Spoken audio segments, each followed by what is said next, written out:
In this video, I'll be showing you how to insert a microSD card into your Samsung Galaxy M17e. Now, luckily for us, the M17 does support microSD card, but it does mean you will have to sacrifice at least one SIM on your phone. So if you're okay with that, all you need to do is simply grab your ejector tool and then turn your phone to the side and you should see the SIM tray. So go ahead and just use your ejector tool and place it inside the port and then push down to eject the SIM tray. Then use your fingers to pull it out like so. And you can see I already have one physical SIM. So if you had a SIM card placed here, you will have to remove it so that you can insert your microSD card. Now, inserting your microSD card, ensure that the metal port is facing down, and then just go ahead and click it into place.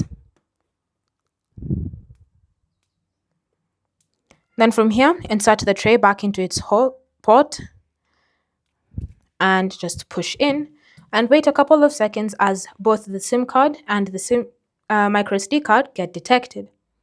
Once they've been detected, you can now go ahead and open up the Files app on your Galaxy phone. You should be able to see your microSD card has been successfully added to your device. Thanks for watching. If you have questions or comments, leave them down below, and I'll see you in the next video.